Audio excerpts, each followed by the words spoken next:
नमस्कार। मैं ज्योतिष विज्ञ आर के मिश्र भागलपुर ज्योतिष व शोध केंद्र की तरफ से आप सभी ज्योतिष के प्रेमियों का हार्दिक अभिनंदन करता हूं। मेरे प्यारे ज्योतिष प्रेमियों, कई ज्योतिष के आचार्यों, ज्योतिष के मर्मज्ञों और ज्योतिष के विद्यार्थियों के द्वारा सिर्फ और सिर्फ भावों के आधार पर, राशियों के आधार पर, ग्रहों के संबंधों के आधार पर और नक्षत्रों के आधार पर भविष्यवाणियां की जाती हैं। किंतु हमारे प्राचीन ज्योतिष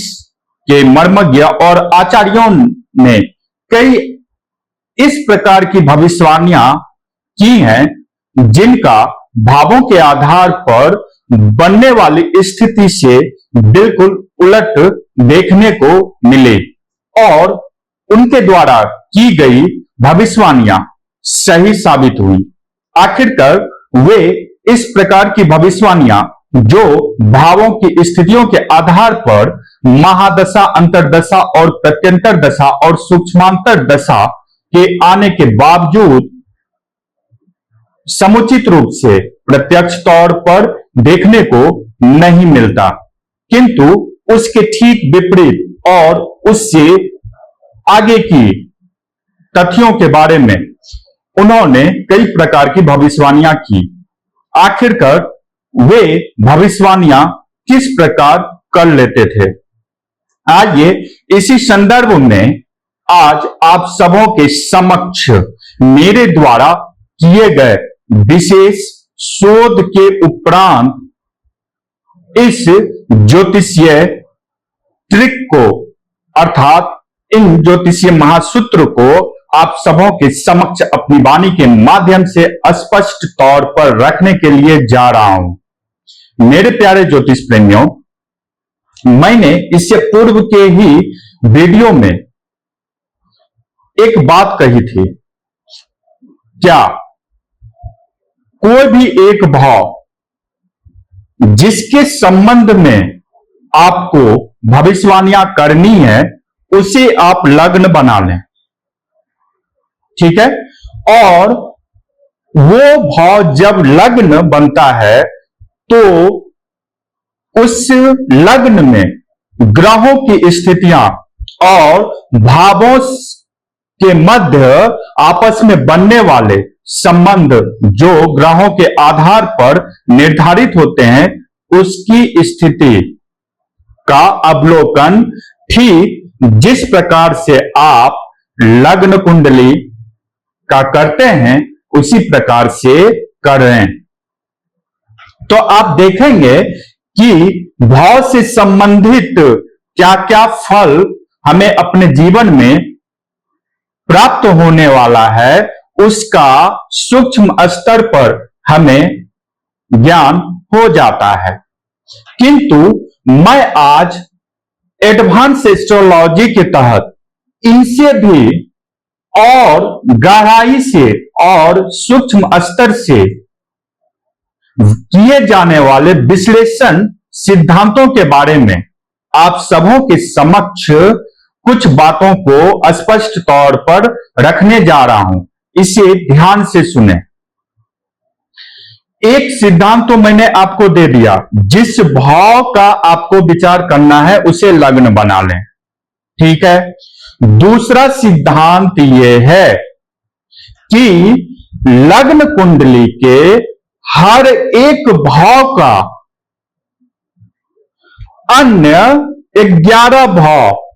पर क्या प्रभाव देखने को मिलता है, इसका सूक्ष्म स्तर पर विश्लेषण करने के लिए आपको सीखने की आवश्यकता है। जब आप जन्म कुंडली के 12 भावों के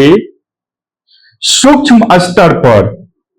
विश्लेषण करने के लिए तत्व के आधार पर, सिद्धांत के आधार पर और गणितीय आधार पर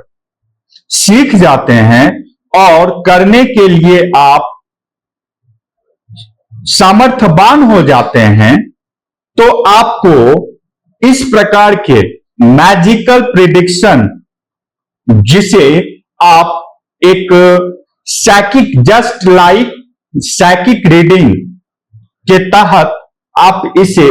देख सकते हैं, समझ सकते हैं और दूसरों के ऊपर और आप अपने जातक व जातिकाओं के ऊपर एक जादुई छाप छोड़ सकते हैं। आखिरकार ये कौन से ऐसे महासूत्र हैं? अब आपको कुछ करने की जरूरत नहीं है। मैंने जो ये 3 प्रमुख महासूत्र पूर्व के ही वीडियो में आपको स्पष्ट तौर पर समझा करके रखा हुआ है,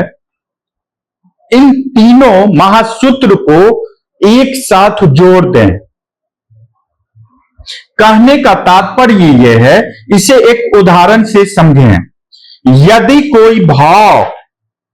मजबूत स्थिति में है तो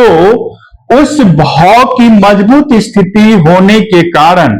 अन्य भावों पर उसका क्या प्रभाव देखने को प्राप्त होगा। इसके लिए भाव के मूल स्वाभाविक गुणों का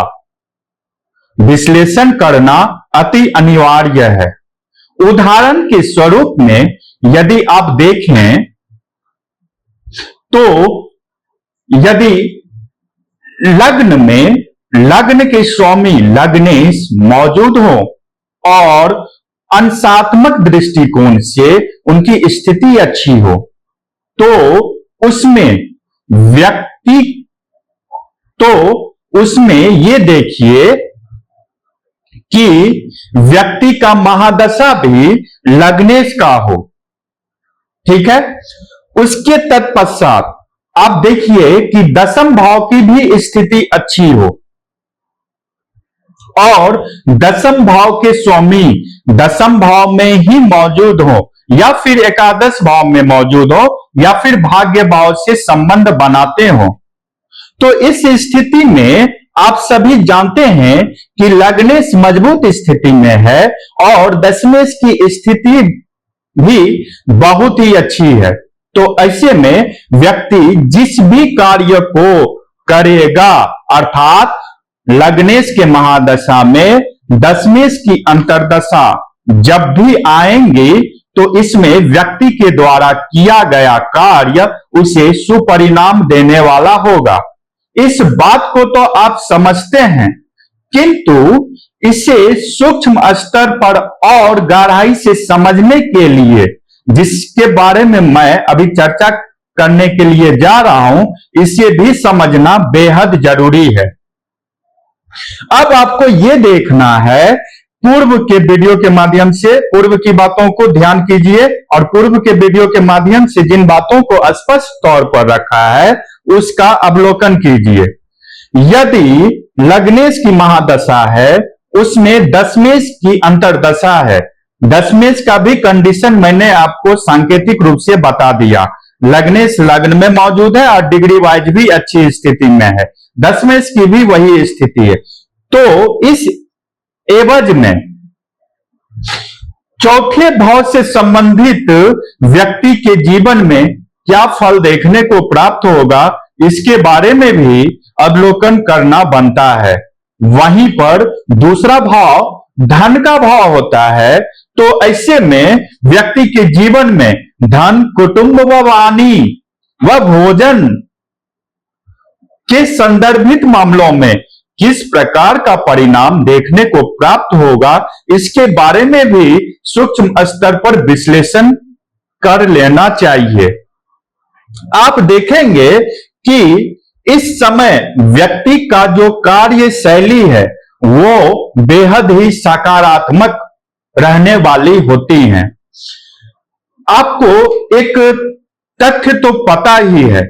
ज्योतिष सिद्धांत हमेशा कर्म प्रधान सिद्धांत की पुष्टि करता है और इसे सर्वोच्चता से साइंटिफिक तौर पर वैज्ञानिक सिद्धांत के आधार पर स्पष्ट रूप से रखता आया है।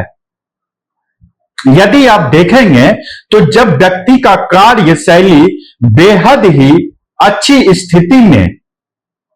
व्यक्त हो रहा हो तो उसे आय से संबंधित मामलों में, भाग्य से संबंधित मामलों में और घरेलू सुख से संबंधित मामलों में, यहां तक कि आप ये कह सकते हैं कि जातक या जातिका के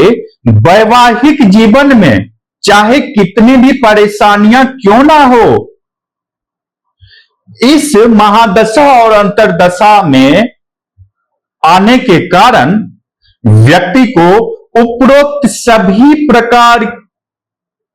के सुख सुविधाएं जीवन में प्राप्त होने की प्रबल संभावना हो जाती है।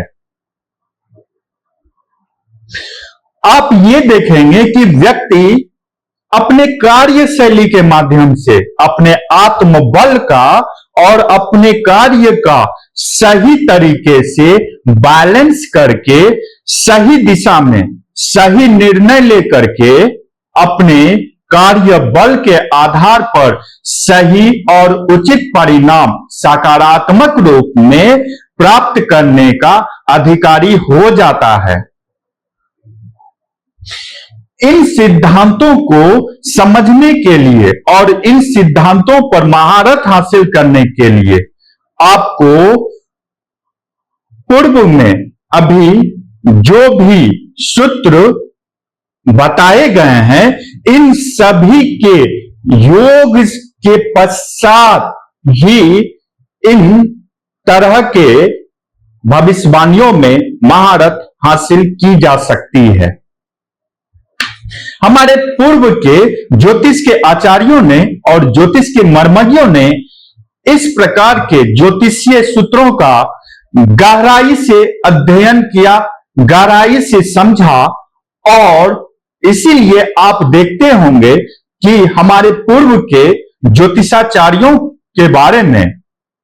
और ज्योतिष के मर्मज्ञों के बारे में आधुनिक काल में वर्तमान समय में जितने भी उनके